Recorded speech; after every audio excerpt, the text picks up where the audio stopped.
Hello বন্ধুরা, wbporashona.com চ্যানেলে সবাইকে স্বাগত। আজ আমরা নবম শ্রেণীর ভূগোলের পঞ্চম অধ্যায় আবহবিকার থেকে কিছু অতি সংক্ষিপ্ত প্রশ্নের উত্তর তোমাদের সাথে আলোচনা করব। তবে আলোচনা শুরু করার আগে তোমাদের জানিয়ে রাখতে চাই, wbporashona.com বাংলার প্রথম ডিজিটাল প্রশ্ন উত্তর সহায়িকা। পাঠ্য বিষয়ের বিভিন্ন প্রশ্ন উত্তর আলোচনা তোমরা নিয়মিত বিনামূল্যে পড়তে এখনই ভিজিট করো wbporashona.com-এ। লিংক ডেসক্রিপশন বক্সে দেওয়া আছে। আর যারা তোমরা হোয়াটসঅ্যাপ ইউজ করো তারা চাইলে আমাদের হোয়াটসঅ্যাপ চ্যানেলে জয়েন করতে পারো। এর মাধ্যমে তোমরা নিয়মিত বিভিন্ন পড়াশোনা সংক্রান্ত আপডেটস পেতে থাকবে। আজকের প্রথম প্রশ্ন, কোন যান্ত্রিক আবহবিকারে শিলাস্তরগুলি সিঁড়ির মতো ধাপ তৈরি করে? উত্তর, প্রস্তরচায়ী খণ্ডীকরণ যান্ত্রিক আবহবিকারে শিলাস্তরগুলি সিঁড়ির মতো ধাপ তৈরি করে। আজকের দ্বিতীয় প্রশ্ন, স্ক্রি বা ট্যালাস কাকে বলে? বেশ ইম্পর্টেন্ট কোয়েশ্চেন, উত্তরটা দেখে নিই।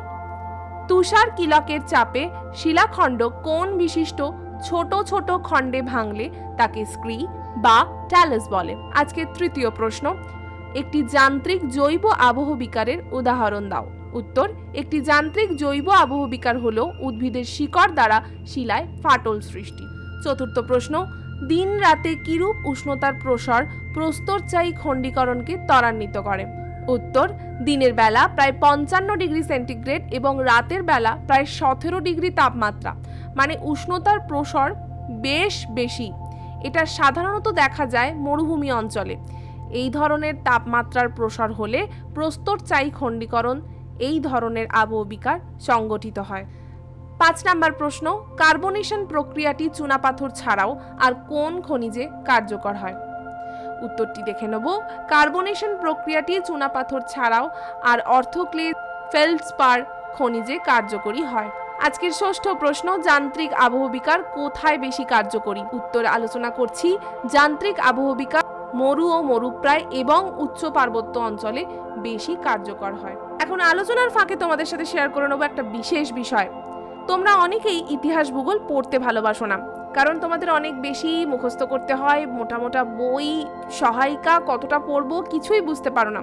তাই তোমাদের এই এত সমস্যার কথা মাথায় রেখে wbporashona.com নিয়ে এসেছে তোমাদের জন্য to the point ebook series, এক নজরে পড়া মনে রাখার সেরা উপায়। মোটামুটি 30 পাতার মধ্যেই তোমরা পেয়ে যাচ্ছ সম্পূর্ণ সিলেবাস। কি থাকছে তাতে? প্রতিটা অধ্যায় থেকে সমস্ত গুরুত্বপূর্ণ পয়েন্টস।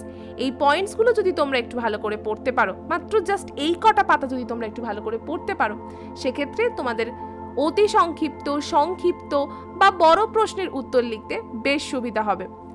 এই ইবুকগুলো এখনই পারচেস করতে আমাদের ডেসক্রিপশন বক্সে দেওয়া লিঙ্কে ক্লিক করে সোজাসুজি ভিজিট করতে পারো আমাদের পেমেন্ট পেজে। সেখানে পেমেন্ট করলেই 24 ঘন্টার মধ্যে এই ইবুকগুলি তোমাদের স্মার্টফোনে সেন্ড করা হবে। অথবা তোমরা আরও কিছু জানতে চাইলে স্ক্রিনে আসা নাম্বারটিতে ডায়াল করতে পারো 9614581033।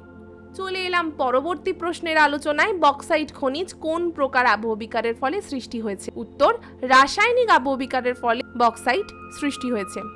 অষ্টম প্রশ্ন, দিনের বেলা কোন সময় ক্ষুদ্র কণা বিসরণ ঘটে? উত্তর, বিকেল ও সন্ধে বেলায় ক্ষুদ্র কণা বিসরণ ঘটে। আজকের নবম প্রশ্ন, শিলার উপর মরচে পড়ে কোন প্রক্রিয়ায়? আমরা উত্তরটা দেখব। জারণ প্রক্রিয়াতে শিলার উপর মরচে পড়ে। আর আজকের শেষ প্রশ্ন, যান্ত্রিক আবহবিকারের ফলে গঠিত একটি ভূমিরূপের নাম কি? উত্তর আলোচনা করব। যান্ত্রিক আবহবিকারের ফলে গঠিত একটি ভূমিরূপ হলো গ্রানাইট টর। আজকের আলোচনা তো শেষ। কেমন লাগলো তোমাদের আমাদের আলোচনা তা আমাদের অবশ্যই জানিও কমেন্ট করে। ভালো লাগলে লাইক আর অনেক শেয়ার করো। আর হ্যাঁ, যারা এখনও আমাদের ইউটিউব চ্যানেলটাকে সাবস্ক্রাইব করোনি, খুব দুঃখ পাচ্ছি, প্লিজ সাবস্ক্রাইব করে দাও। এই ধরনের পড়াশোনা সংক্রান্ত বিভিন্ন ভিডিওর নোটিফিকেশন তোমরা তোমাদের মোবাইলে নিয়মিত পেতে থাকবে। এই অধ্যায় সম্পর্কিত আরও প্রশ্ন উত্তর পড়ার জন্য ভিজিট করো wbporashona.com-এ। লিংক ডেসক্রিপশন বক্সে দেওয়া আছে।